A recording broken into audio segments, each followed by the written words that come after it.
గణగణగణమని బడిగంట మోగీసినది. 2 నెలల వేసవి సెలవుల తర్వాత బడి తలుపులు తెరిచేసినారు.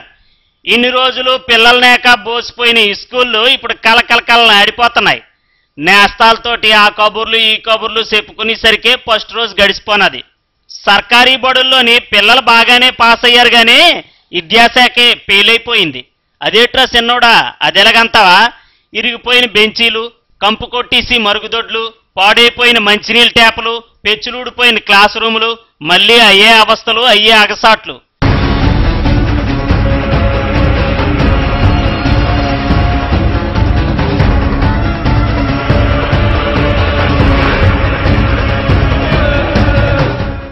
ప్రభుత్వ బడుల్ని ప్రైవేటోళ్ళు బాబునాగా చేసేస్తామని డప్పాలు కొట్టుకుని తిరిగే నాయకులకి ఇవన్నీ కనబడుతున్నాయో లేదో. పిల్లలు ప్రతి సంవత్సరం ఏ ఇబ్బందులతోటి చదువులు సాగించేస్తున్నారు.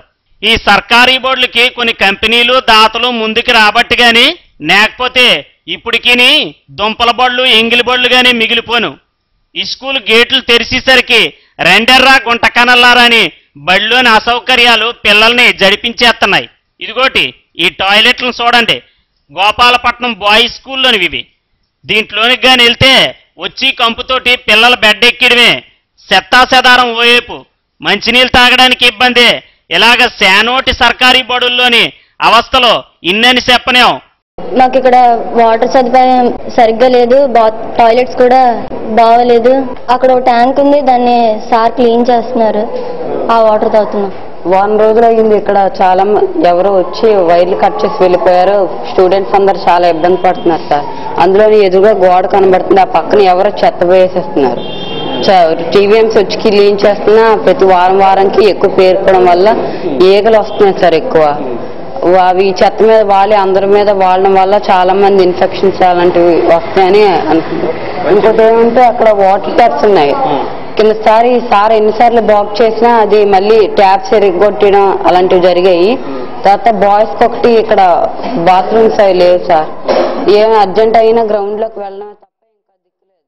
ఇదిగోటి గోపాలపట్నం గర్ల్స్ హై స్కూల్లోనే నది పారేసినట్టు పారేస్తుంది చూసారా. పైపు నీకైపోయి మంచినీళ్ళు రోడ్డు పాలు అయిపోతుంటే ఊడికి పట్టలేదు.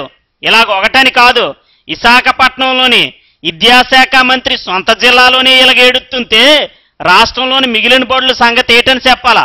అయ్యగారి స్పీచ్లింతే మాత్రం విద్యాశాఖను ఉద్ధరించడానికే పుట్టినట్టు ఉంటాయి. చదువులు అబ్బు చేసేస్తానంటారు, సమస్యలు అబ్బుగా మారిపోతున్నాయి బడులు.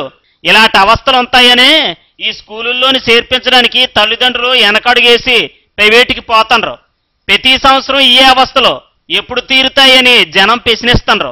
సాలినని తరగతి గదులు ఉండవు, టాయిలెట్లు లేవు, సిబ్బంది లేరు. కొన్ని చోట్ల టీచర్లు తప్ప గుమస్తాలు, అటెండర్లు, వాచ్మెన్లు లేరు.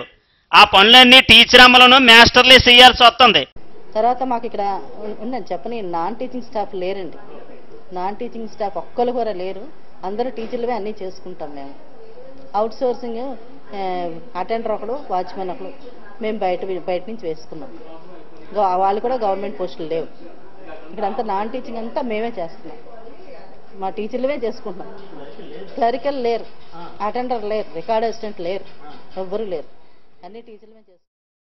ఇలాగ ఒకటని కాదు, సమస్యలు ప్రభుత్వ బడుల్ని దొరివేసి వదిలేస్తున్నాయి. అంత శాతం ఇంత శాతం అని కబుర్లు చెప్పడం కాదు, చేసిందేదో సరిగ్గా చేసి సమస్యలు తీర్చకపోతే జనం చేసేది బడితి పూజే.